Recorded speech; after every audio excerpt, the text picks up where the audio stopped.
early as the 16th century in Italy, Leonardo da Vinci was sketching and designing parachutes. The first successful parachute descent was made in France 150 years ago, and the first jump from a plane was 30 years ago in America. But it's only about 10 years since the Russians began to take the parachute seriously as a weapon of attack, and the world grew familiar with pictures from Moscow showing hundreds of parachutes dotting the clouds.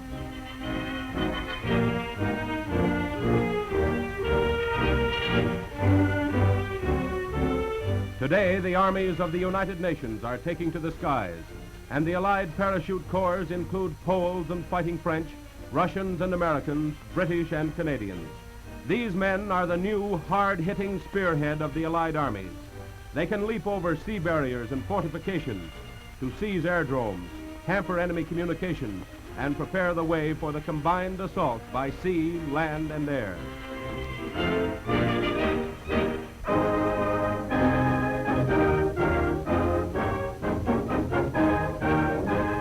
They are hand-picked volunteers, keen, intelligent, determined.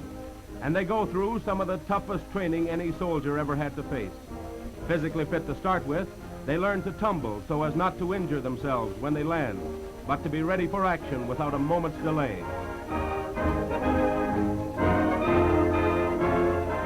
They study and become experts in the tricks of unarmed combat.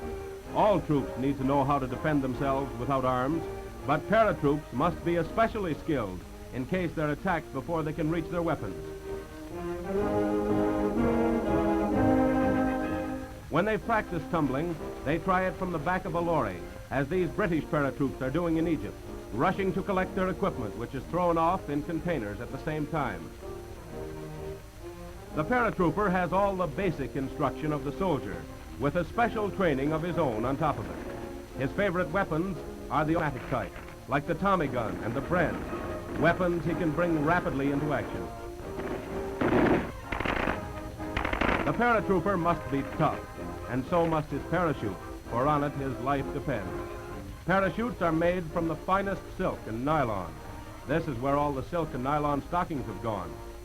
And when the parachute is finished, it's tested with a dummy figure of the right weight to make sure it's perfect before a man's life is entrusted to it. The paratrooper still has much to learn before he's ready to jump from a plane. Intensive ground training prepares him thoroughly, so that when he jumps for the first time, he'll know exactly what to do.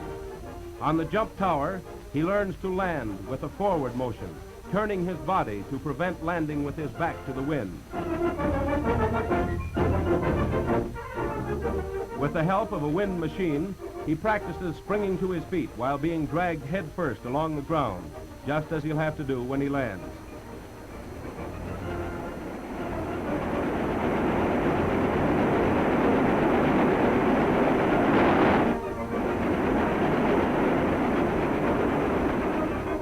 It's not as easy as it looks, for a parachute in the wind is an awkward thing to manage. When he struggles to his feet, he races to get between his parachute and the wind, collapses the chute, and unbuckles the harness. Speed is vital. The enemy may have seen him, and on the speed with which he frees himself from the chute depends his chance of beating off an attacker.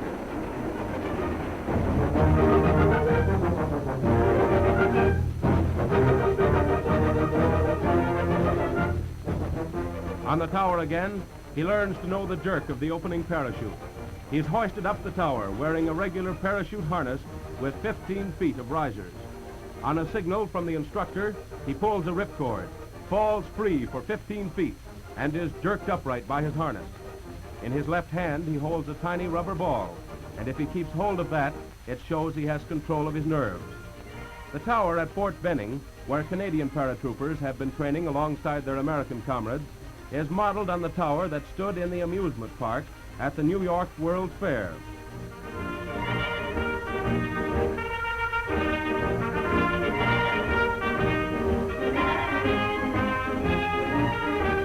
After mastering the control jump, the paratrooper makes his first descent from the free arm of the tower. His parachute opens automatically, and he floats down 250 feet to the ground. Next to the jump from a plane, this is pretty well the real thing.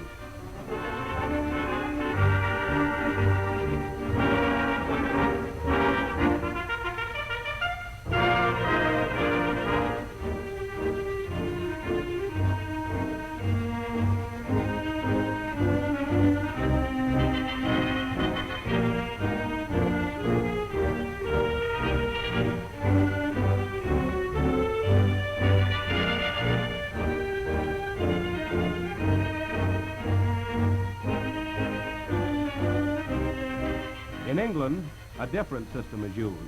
The men make their preliminary jumps from a captive balloon, dropping out through a hole in the floor.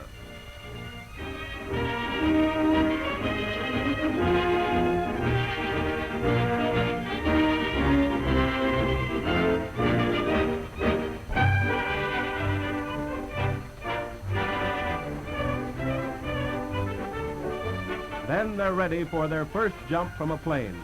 The harness is tested and they're off. All their training has been building up to this. Now they're going to put themselves to the test. They've had intensive instruction on the ground and on the towers. They've become familiar with their chutes and have gained confidence by learning to pack them themselves. Now they're keyed up for the real jump.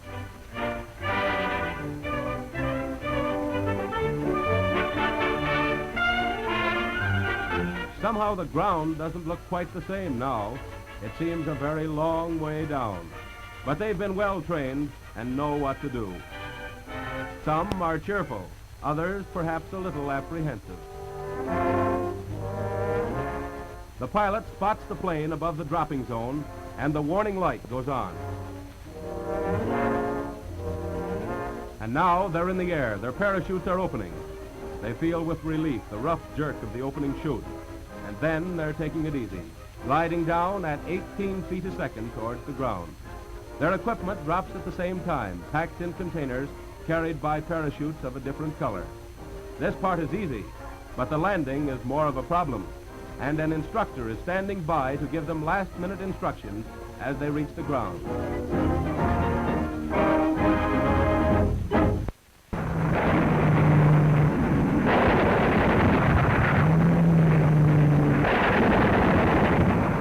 At tactical exercises overseas, paratroops get the feel of actual battle. Battle inoculation, they call it. First come the fighters and light bombers, softening up the enemy positions with cannon fire and bombs. Then other planes lay a smoke screen, encircling the area where the paratroops are to land, deep within the enemy's defenses.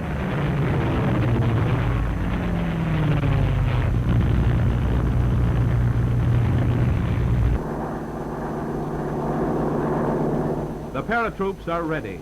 They drop from their planes and descend concentrated in force in the spot where they can do the most damage.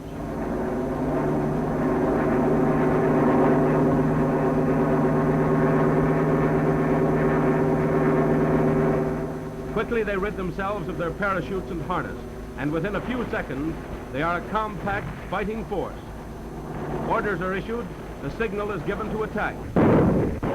And almost before the planes have passed overhead, they are seizing their objective, ready to paralyze communications and defenses, to spread havoc and destruction within the enemy's lines.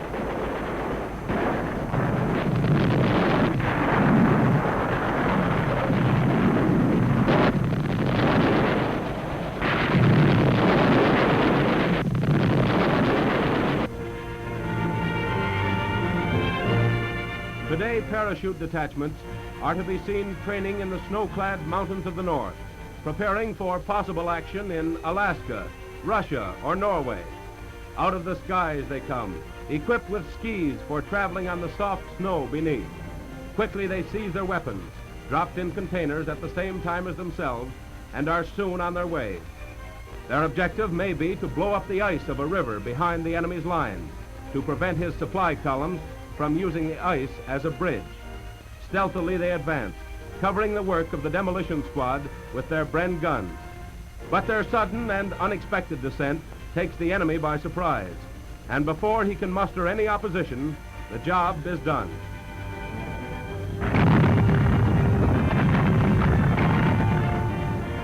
From the snows of the north to the desert heat of Libya and Egypt, Allied paratroops are busy training for the offensive. Below them, as the plane speeds over the desert, they see the clouds of sand from Axis supply trucks. Using American-built planes, they leap from the door, reaching the desert in rapid succession, close together, ready for anything.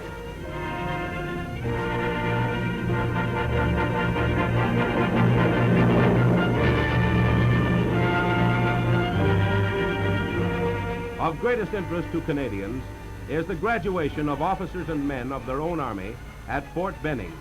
Here in the sunny skies of Georgia, a detachment of specially selected Canadians has been training with the American parachute forces. Before they leave Fort Benning, they receive their qualifying badge from General Howell, commanding the school. The first batch of men have completed their training at Fort Benning and are ready in their turn to start training hundreds of fellow Canadians to form a strong, hard-hitting Canadian Parachute Corps. These men are the first of Canada's paratroopers. They'll be in the van of the attack when the day for the offensive arrives.